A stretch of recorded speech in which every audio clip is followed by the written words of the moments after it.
혹시 지금 이 영상도 해야 할 일을 미루고 보고 계신가요? 아니면 방금 전까지 딱 5분만 봐야지 하고 인스타그램이나 쇼츠를 켰다가 정신 차려보니 1시간이 훌쩍 지나가 버려서 난 왜 이렇게 의지가 약할까 하고 자책하고 계시진 않나요? 우리는 늘 다짐합니다. 내일은 생산적으로 살아야지. 책도 읽고 공부도 하고 운동도 해야지. 하지만 퇴근하고 집에 오면 녹초가 되어 소파에 눕고 손가락은 습관처럼 스마트폰 화면을 훑어내립니다. 그리고 잠들기 전 퀭한 눈으로 생각하죠. 나는 게으른 사람이야. 나는 구제불능이야. 그런데 여러분, 만약 이게 여러분 탓이 아니라면 어떨까요? 여러분이 게으르거나 의지박약이라서가 아니라 누군가가 여러분의 집중력을 아주 정교하게 그리고 아주 악랄하게 훔쳐가고 있는 거라면요. 오늘은 요한 하리의 책 도둑맞은 집중력을 바탕으로 우리가 왜 스마트폰의 노예가 될 수밖에 없었는지, 그리고 우리가 흔히 독하다고 말하는 SNS를 안 하는 사람들은 도대체 어떤 비밀을 가지고 있는지 낱낱이 파헤쳐드리겠습니다. 오늘 영상을 끝까지 보시면 더 이상 자신을 탓하지 않게 되실 겁니다. 그리고 잃어버린 뇌의 주도권을 되찾아올 진짜 무기를 얻게 되실 겁니다. 우선 이 충격적인 사실부터 인정하고 넘어가야 합니다. 우리의 집중력 싸움은 애초에 공정한 게임이 아닙니다. 저자 요한 하리는 실리콘밸리의 내부 고발자들을 인터뷰하며 충격적인 진실을 마주합니다. 구글, 페이스북, 인스타그램 같은 거대 테크 기업들의 목표는 단 하나입니다. 바로 여러분의 눈동자를 최대한 오랫동안 화면에 붙잡아두는 것. 그래야 광고를 보여주고 돈을 벌 수 있으니까요. 그들은 전 세계 최고의 천재 엔지니어들을 고용해서 인간의 심리적 취약점을 파고드는 알고리즘을 만듭니다. 이 책에서는 이걸 설계된 딴짓이라고 부릅니다. 대표적인 예가 바로 무한 스크롤과 세로 고침입니다. 우리가 화면을 아래로 당겼다 놓을 때 로딩되는 1초 남짓한 시간 동안 뇌에서는 도파민이 뿜어져 나옵니다. 이번엔 재밌는 게 나올까? 이번엔 좋아요가 눌렸을까? 이건 카지노의 슬롯머신 레버를 당길 때의 심리 기제와 정확히 똑같습니다. 우리는 주머니 속에 슬롯머신을 넣고 다니는 셈이에요. 그런데 어떻게 개인의 의지력 따위가 수천 명의 천재들이 만든 슈퍼컴퓨터를 이길 수 있겠습니까? 그러니 여러분, 일단 자책을 멈추세요. 여러분이 폰을 못 넣는 건 여러분이 나약해서가 아니라 그 기계가 여러분을 낚도록 너무나 완벽하게 설계되었기 때문입니다. 많은 분들이 이렇게 말합니다. 저는 일하면서 카톡도 하고 영상도 보고 동시에 여러 가지를 잘 처리해요. 하지만 도둑맞은 집중력은 단호하게 말합니다. 인간에게 멀티태스킹은 없다. 그저 아주 빠른 전환이 있을 뿐이다. 우리의 뇌는 한 번에 하나밖에 집중하지 못합니다. 여러분이 업무를 하다가 카톡 소리를 듣고 확인한 뒤 다시 업무로 돌아오는 그 짧은 순간, 뇌는 엄청난 에너지를 씁니다. 캘리포니아 대학교 글로리아 마크 교수의 연구에 따르면 작업 도중 방해를 받았을 때 다시 원래의 집중 상태로 돌아가는 데 걸리는 시간은 평균 23분이라고 합니다. 놀랍지 않나요?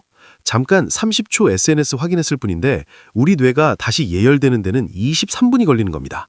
문제는 우리가 3분, 5분마다 스마트폰을 본다는 거죠.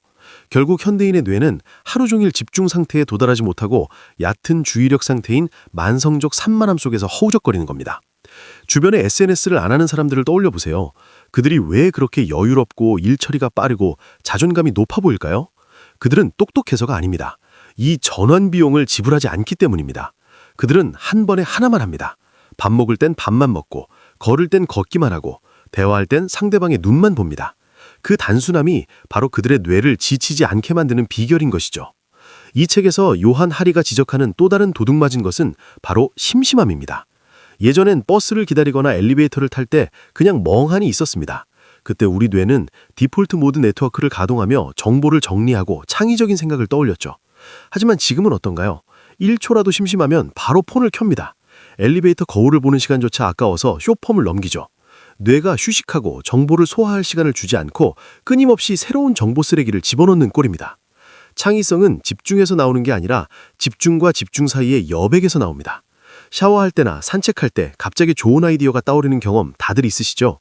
우리는 스마트폰을 켜면서 그 소중한 유레카의 순간들을 스스로 삭제하고 있는 겁니다. SNS를 안 하는 사람들은 바로 이 심심할 권리를 지켜낸 사람들입니다. 그들의 뇌는 휴식할 틈이 있고 그래서 더 깊이 생각할 수 있는 것이죠. 그렇다면 우리는 영영 집중력을 되찾을 수 없을까요? 아닙니다. 책은 몰입의 중요성을 강조합니다. 몰입은 단순히 집중하는 것을 넘어 자의식이 사라지고 시간 가는 줄 모르는 상태를 말합니다. 우리가 게임을 하거나 정말 좋아하는 취미 활동을 할 때 느끼는 그 감각이죠. 하지만 몰입에는 조건이 있습니다. 명확한 목표가 있어야 하고 무엇보다 방해받지 않아야 합니다. 스마트폰 알림은 몰입의 가장 큰 적입니다. 몰입 상태에 들어가려면 최소 15분이 필요한데 알림은 10분마다 울리니까요. 우리는 평생 얕은 물가에서만 첨벙거리다가 깊은 바다로 들어가는 법을 잊어버린 것과 같습니다. SNS를 끊거나 줄인 사람들이 말하는 가장 큰 변화가 바로 이겁니다. 하루가 길어졌다. 내가 내 삶의 주인인 것 같다. 그건 실제로 시간이 늘어난 게 아니라 몰입을 통해 시간의 밀도를 되찾았기 때문입니다. 마지막으로 제가 이 책에서 가장 감명 깊게 읽은 부분, 바로 잔인한 낙관주의에 대해 이야기하고 싶습니다. 우리는 종종 네가 의지가 약해서 그래, 디지털 디톡스 앱을 깔고 노력해봐 라는 말을 듣습니다. 저자는 이걸 잔인한 낙관주의라고 비판합니다. 거대한 시스템이 우리의 뇌를 해킹하고 있는데 개인의 작은 노력으로 해결하라고 하는 건 잔인하다는 거죠. 비만 문제를 예로 들어볼까요? 정크푸드가 넘쳐나는 세상에서 살이 찐 건 네가 많이 먹어서야 라고 비난하는 것과 같습니다. 물론 개인의 노력도 필요합니다. 하지만 더 중요한 건 환경을 바꾸는 겁니다. SNS를 안 하는 사람들은 대단한 의지력을 가진 초인이 아닙니다. 그들은 자신을 유혹하는 환경을 차단했을 뿐입니다. 앱을 삭제하거나 알림을 끄거나 특정 시간에는 폰을 금고에 넣어두는 식으로 말이죠. 그들은 자신의 의지력을 믿지 않습니다. 대신 시스템을 믿죠. 오늘 영상을 정리해 보겠습니다. 당신의 집중력이 바닥난 건 당신 탓이 아닙니다. 당신은 전 세계 최고의 천재들이 만든 주의력 도둑질 기계와 싸웠기 때문입니다. 멀티태스킹은 뇌를 갉아먹고 멍 때리지 못하는 시간은 창의성을 죽입니다. 하지만 희망은 있습니다. 우리는 이 도둑맞은 집중력을 되찾아올 수 있습니다. 거창한 선언이 필요하지 않습니다. 오늘 딱 하루, 아니 딱 1시간만 스마트폰을 서랍 깊숙이 넣어두고 산책을 나가보세요. 처음엔 손이 떨리고 불안할지도 모릅니다. 하지만 그 불안을 넘어서는 순간 여러분은 아주 오랜만에 뇌가 맑아지는 경험, 진정한 현존의 기쁨을 맛보게 될 겁니다.